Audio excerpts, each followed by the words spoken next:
भारत एक बहुत बड़ा लोकतांत्रिक देश है जहां पर अभिव्यक्ति की आजादी का सम्मान किया जाता है। इसीलिए 11 जनवरी को दिन मंगलवार को सुप्रीम कोर्ट ने पहले तीनों कृषि कानूनों को वापस ले लिया और फिर ये भी कहा कि इस तरह के प्रदर्शनों में हर तरह के नागरिकों को पूरी तरीके से भागीदारी करने का अधिकार है अगर वो अपनी बात को शांतिपूर्ण तरीके से कहना चाहते हैं। पर उन्होंने ये भी सवाल किया कि इस तरह के प्रदर्शनों में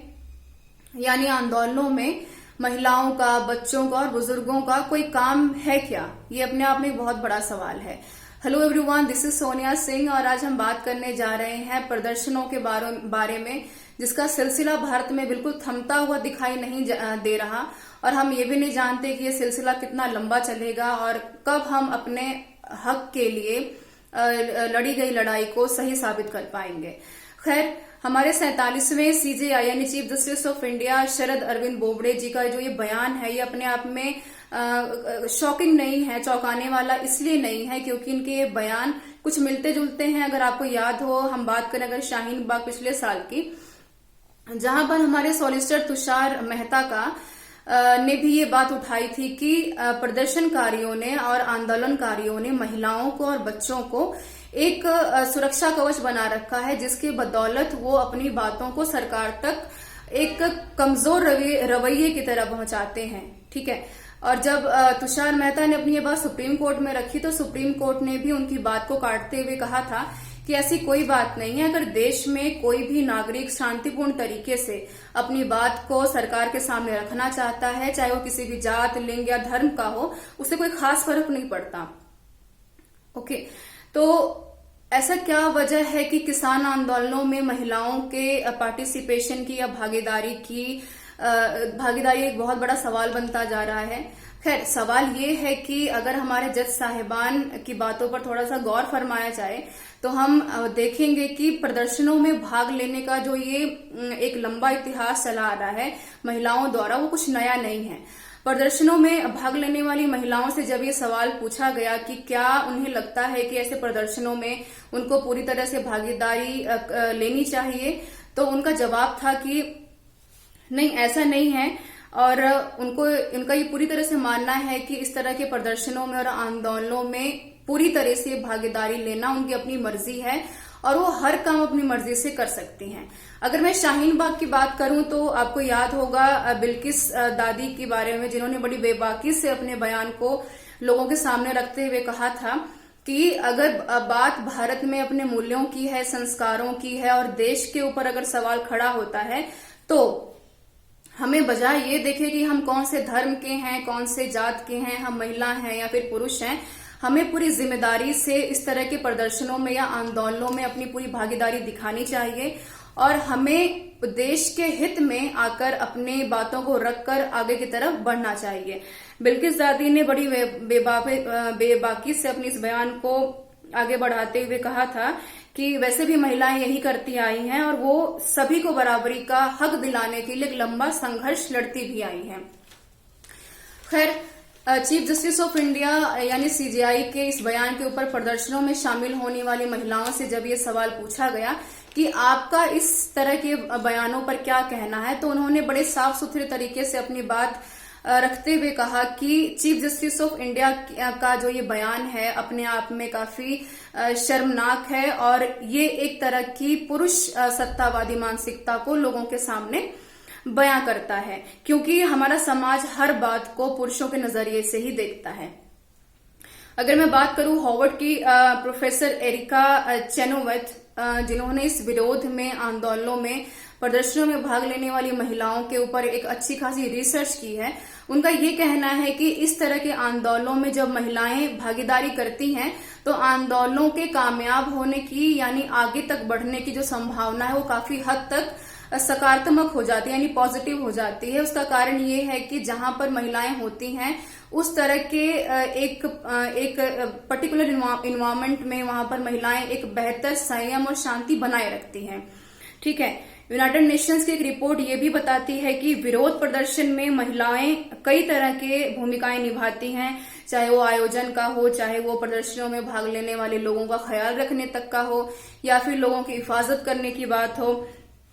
लेकिन ये अपने आप में एक बहुत बड़ा सवाल है कि जब बात राजनीतिक प्रतिक्रिया की आती है, महिलाओं के बराबरी की आती है या फिर उनके बारे में कुछ बेहतर बोलने की आती है, तो अचानक से उन्हें उस तरह के हर तरह के कामों से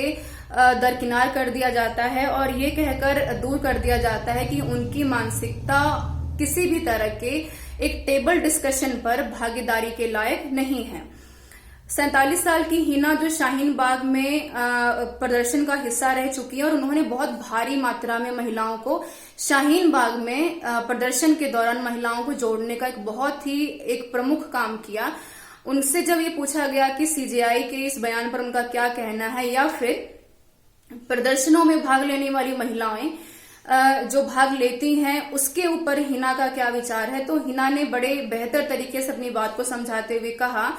कि वो वक्त अब जा चुका है कि जब हम ये सोचें कि महिलाएं हर तरह का काम नहीं कर सकती, बजाय कि ये सोचने की महिलाएं हर तरह के काम से बाहर कर दी जाएं या फिर उनको राजनीतिक प्रतिक्रिया या फिर सामाजिक प्रतिक्रिया का हिस्सा ना बना जाए, बेहतर ये होगा कि हम ये सोचें कि हम ऐसे कौन से हथकंडे अपनाएं जिसके बलबूते पर हम महिलाओं को एक बेहतर भागीदारी यानी एक बेटर प्लेटफॉर्म देकर एक बेहतर पार्टिसिपेशन बनाया जा सके। हिना ने अपनी बात को जोड़ते हुए आगे ये भी कहा कि इस तरह के धरने पर जब हम बैठते हैं और जब कभी महिलाएं अपनी बातों को इस तरह से बेबाकी से कहती हैं तो एक बहुत ही सकारात्मक रवैया महसूस होता है और ये भी लगता है कि हमारे आने वाला भविष्य काफी सुरक्षित है। पर हिना का ये भी कहना है कि लेकिन जिस तरह का पुरुषवादी रवैया समाज में धीरे धीरे बढ़ता जा रहा है, ये अपने आप में काफी सोचनीय विचार है, यानी इस बात के ऊपर काफी सोचने की जरूरत है कि महिलाओं को केवल बिरयानी बनाने तक ही सीमित कर दिया गया है और अब अगर सीमितता यहां तक बढ़ गई है तो किसान आंदोलनों में जैसे महत्वपूर्ण आंदोलनों में महिलाओं की क्या दशा है और क्या स्थिति है, इसके बारे में कुछ भी कहा जाना काफी मुश्किल काम है। 2018 की अगर मैं बात करूं national council and applied economics research की, तो उसके मुताबिक एक बहुत जरूरी बात आपको पता चलेगी कि इस देश में अगर कृषि क्षेत्र की बात की जाए तो कुल कामगारों में महिलाओं की हिस्सेदारी लगभग 74% है यानी 74% है और वहीं पुरुषों की भागीदारी केवल 54% है यानी 54% है। लेकिन सबसे बड़ा सवाल ये है कि इतनी ज्यादा हिस्सेदारी होने के बाद भी महिलाओं को सिर्फ 2% तक की जमीन लेकर ही संतोष करना पड़ता है। बीबीसी ने अपने हाल फिलहाल में महिलाओं द्वारा प्रदर्शनों में भागीदारी के ऊपर एक अच्छा खासा आर्टिकल लिखा और बड़े बेबाकी से अपनी बात को सामने रखते हुए उन्होंने कहा कि ह्यूमन राइट्स के मामलों की वकील श्रुति पांड्या कहती हैं कि अगर हम इतिहास की बात करें, अगर हम 20वीं सदी की बात करें जहां पर अमेरिका जैसे देशों में महिलाओं ने काफी बढ़ चढ़कर अपने मताधिकार के लिए, वोटिंग राइट्स के लिए एक अच्छा खासा संघर्ष किया, या फिर हम 2020 के शाहीन बाग की बात करें या फिर हम 2021 के किसान आंदोलन की बात करें, महिलाओं का जो पार्टिसिपेशन है, भागीदारी है, वो काफी ज्यादा महत्वपूर्ण है जिसको हम नकार नहीं सकते। पर श्रुति ने हमें ये भी बताया कि सुप्रीम कोर्ट की बातें पर फिर भी हमें बुरी लगनी चाहिए। उसका सबसे बड़ा कारण ये है कि हमें ये मानना पड़ेगा कि केवल भारत में ही नहीं बल्कि पूरी दुनिया में आज एक ऐसा माहौल बन गया है जहां पर पुराने और नए विचारों में टकराव बढ़ता जा रहा है और यही कारण है कि पुरुषवादी जो एक नजरिया है वो अपनी सत्ता को छोड़ने से काफी घबराया हुआ महसूस कर रहा है। हम बाजारों की बात करें, चाहे हम न्यायपालिका की बात करें, हम समाज की बात करें, हम राजनीति की बात करें, पुरुषवादी जो मानसिकता है या रवैया है या नजरिया है वो धीरे धीरे हावी होता जा रहा है। और जब कभी भी महिलाएं अपने हक के लिए एक मेन स्ट्रीम में आके प्रमुख तरीके से अपनी पार्टिसिपेशन को पूरा करने की कोशिश करती हैं तो ऐसा लगता है कि पुरुषों में एक घबराहट पैदा हो गई है या फिर उन्हें लगता है कि कहीं उनको अपनी सत्ता से हाथ ना धोना पड़े और महिलाएं कहीं उनकी बातों पर और उनके कामों पर हावी ना हो जाएं। हिना का ये भी कहना है कि बेशक ये बातें हमें बोलने में, सुनने में अच्छी लगती हैं, पर हमें ये मानना पड़ेगा कि अगर हमें अपने हक की बात कहनी है, एक बेहतर प्रदर्शन को एक बेहतर एक दिशा देनी है, तो ये बहुत ज्यादा जरूरी है कि हम समय समय पर अपने हक की बात करते रहें। उसका नजरिया या रवैया क्या होगा इससे कुछ ज्यादा खास फर्क नहीं पड़ता है। बहरहाल इस सारी बातों को अगर पीछे छोड़ दें और थोड़ा सा अगर एक ओवरव्यू की बात करें तो हम जान पाएंगे कि चाहे 1848 में न्यूयॉर्क में सबसे पहले जब महिलाओं ने अपनी आजादी की बात की हो, तब भी महिलाओं का पार्टिसिपेशन या भागीदारी बहुत ज्यादा थी, और उसी के बलबूते पे आज जितनी भी कंट्रीज हैं उसमें हम वोटिंग राइट्स की बात करते हैं, हम वुमेन एम्पावरमेंट की बात करते हैं, हम एक बेहतर प्लेटफॉर्म की बात करते हैं महिलाओं के लिए। चाहे वो 1973 में भारत का चिपको मूवमेंट हो, चाहे वो क्विट इंडिया मूवमेंट से लेकर नेशनल मूवमेंट तक का सफर हो, वहां पर भी हमने महिलाओं की भागीदारी को देखा जरूर, लेकिन इस तरह की हिस्सेदारियों को या भागीदारियों को कभी भी मेन स्ट्रीम पर लाकर एक इक्वल प्लेटफॉर्म पर हमने नहीं देखा, ना लिखे हुए या बहुत ज्यादा उसके ऊपर काम भी नहीं किया गया है। 2012 की अगर बात करें, जहां पर निर्भया जैसे मामलों में महिलाओं ने इंडिया गेट पर आकर अपनी बातों को रखा और प्रदर्शन भी किया और अपने हक की बात की कि इस तरह के जितने भी क्राइम्स हैं या जितने भी मामले महिलाओं के प्रति हमें बेचैन करते हैं, ये काफी सोचने की बातें हैं। मार्च 2018 में नासिक या मुंबई में हुए गन्ना रैली में महिलाओं के भागीदारी की बात करें जो कामयाब भी रही। हम नवंबर 2018 में कर्ज माफी की बात करें, हम सबरीवाला मंदिर की बात करें, हम हाजी दरगाह की बात करें, जहां पर महिलाओं ने पूरे तरीके से अपने हक को सामने रखा और कहा कि हम किस जात या धर्म या लिंग से हैं उससे फर्क नहीं पड़ता। बात यहाँ पे अगर एक लोकतांत्रिक देश की है, एक डेमोक्रेटिक कंट्री की है, तो हमें पूरा हक है कि हम संवैधानिक तरीके से अपनी बात को हर तरह से सामने रख सकें। या फिर आज का हाजी दरगाह से अगर थोड़ा सा आगे बढ़े तो आज हम बात करें सिंगू बॉर्डर की या टिकरी बॉर्डर की, जो अपने आप में आजकल काफी चर्चा का विषय रहा है। ये अपने आप में काफी बड़े सवाल हैं कि महिलाओं का जो पार्टिसिपेशन है, एक लंबा इतिहास रहा है, बेशक हम उसको ना माने, लेकिन उनकी भागीदारी, उनके पार्टिसिपेशन को नकारा नहीं जा सकता। खैर, महिलाओं में जागरूकता की रफ्तार तेज हुई है। बेटी बचाओ बेटी पढ़ाओ जैसे आंदोलनों से अगर थोड़ा सा और आगे बढ़ जाएं तो हम देखेंगे कि आजकल महिलाओं में आगे बढ़ने का नजरिया और खुद को सशक्त और बेहतर बनाने का नजरिया काफी हद तक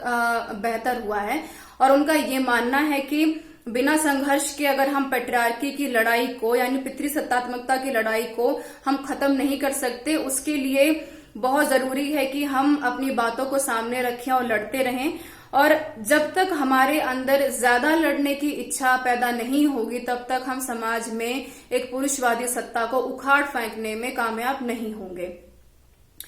खैर, हम चाहे किसी भी वजह की बात करें, हम किसी भी तरह के सुविधाओं की बात करें, उसमें महिलाओं की पार्टिसिपेशन को हम किसी भी हद से नकारा नहीं मान सकते। पर ये अपने आप में सोचने की बात है कि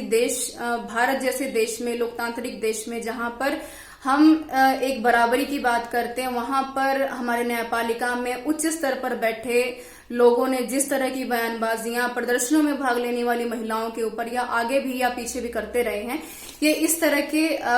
प्रदर्शनों में या फिर इस तरह के ओहदे को शायद शोभा नहीं देती। और वक्त पर रहते शायद ये भूल जाते हैं कि वो औरतें जो गांव में या शहरों में रहकर अगर चूल्हा तक फूंक सकती हैं, तो उनको ये याद रहना चाहिए कि वक्त आने पर वो सरकार